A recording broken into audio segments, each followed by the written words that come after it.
He sold over 30 million albums and has won several awards, including a Grammy. He has a shoe company, water business, film production companies, and a headphone line. He's 50 Cent, and here are his top 10 rules for success. A lot of us are in the circumstances when it's starting where there ain't no plan B. Shit gotta work. If it don't work, what's gonna happen? You know, so if you're in that point and position, you go, what's working? And you start to get influence or you sway to what's actually working at the moment. And your music changes and starts to sound a little bit like what's happening on the radio right now. I've heard demo tapes from 10 different Lil Waynes that wasn't Lil Wayne. You know what I mean? I was like, damn, he got that shit down pat.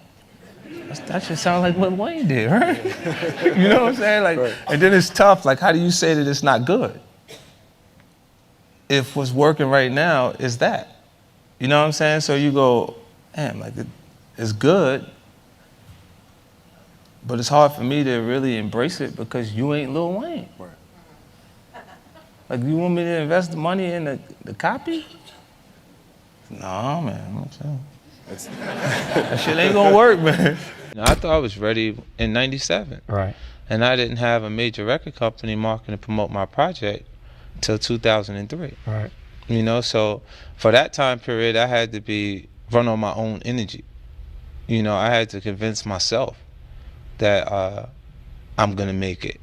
You know, regardless of how people felt at that time. And what it does is it makes you feel like, well, it made me feel like there's going to be points that people are going to mistake my confidence for arrogance because they don't understand the process I went through and how much I had to believe in myself in order to make these things happen. I feel like you can will yourself into a good space. Like, things that are meant to happen will. And if you believe in yourself enough, you can help yourself learn. You can inspire, yourself in different ways where you can actually discipline yourself.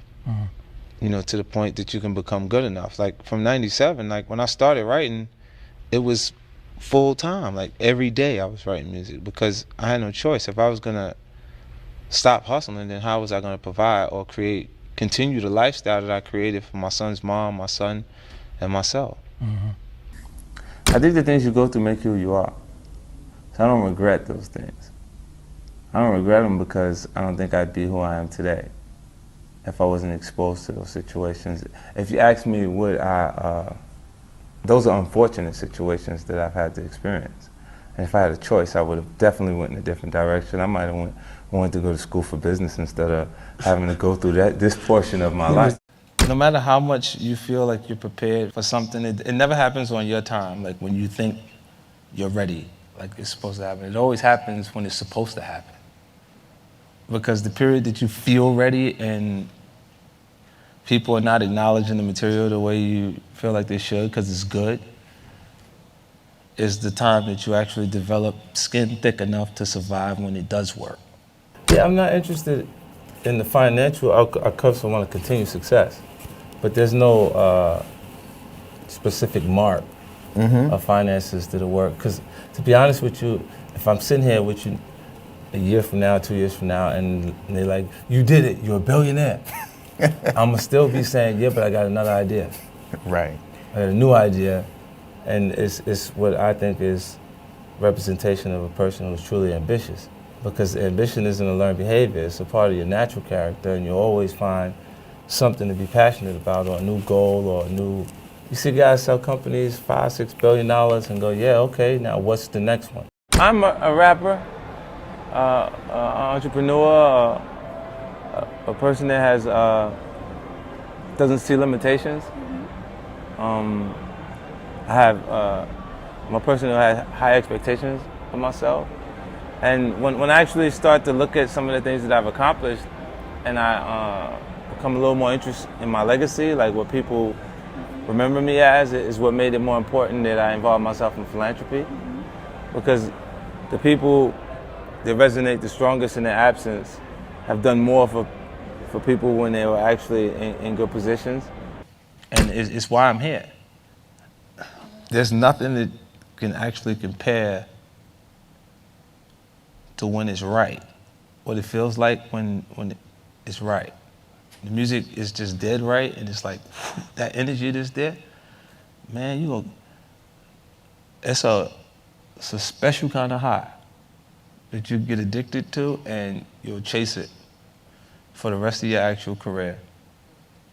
When you feel that feeling, whether it's your first album, second album, third album, just a single, because a lot of artists have a career long enough for one song, but when you feel what that feeling is, you ain't gonna replace it. We even brought it down to the perspective of a person that's in a staff meeting that is watching someone else raise their hand to answer a question that they know the answer to. And that means that person deserves to be ahead of you in life, because your fear of being wrong at that point is not allowing you to create your value. Guys, this is crazy. I grew up without money, but I didn't grow up hungry. What's going on in this world is out of control. There's so many people suffering from hunger. Dying from hunger every day. I went to Africa, and the devastation I witnessed changed me forever. To see people who don't know when they're gonna receive their next meal or if they're gonna receive their next meal, it's crazy. I wanna feed 1 billion hungry people, and I need your help to do that. This is our world, these are our streets. I need your energy. Let's do this. What's up? Yo, this is 50 Cent. I just wanna thank everybody for showing their support and all of the get well messages I got on thisis50.com. Yesterday, I listened to Fat Joe's record, It Hurt You. And I told you people not to listen to his music. And some people didn't listen. And look what happened. Feel it right here. Rock away. Now lean back. Young Buck tried to ride his motorcycle after listening to Fat Joe's record.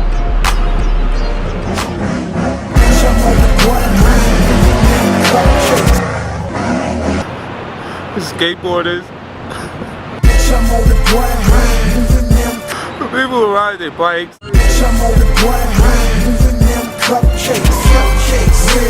There's people all over the place. There's people playing the music, trying to work out.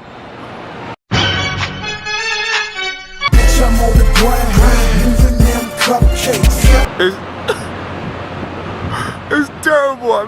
Fat Joe's record is the worst thing ever happened to hip-hop. And it hurts bad, because I love hip-hop. I don't know what else to say. Everywhere it's just happening all over the place. And it's because this music sucks so bad. It's gonna kill people. Don't listen to it. Please. Please. You think I'm gonna make it, dude? Man, I probably won't make it past the first leg. Make it, baby. Hold up, kid. Don't take me with you. All right, 50. Fucking margin. 1, 2, 3, go. And he's off. We were talking about film. You've got a big film coming out very soon. Yeah, I did a project. Man, look, I did a big one. You did a real big one, yeah. I know who you are. Your shadow. It's been following me ever since I was small. The story you know. Don't be afraid. The villain you don't. I've been shot 9 times. I'm not afraid of no little white girl. Mala 50 Cent. This just got magical. Thank you guys for watching. I made this video because Quake DHH asked me to, so if there's a famous entrepreneur you want me to profile next, leave it in the comments below and I'll see what I can do.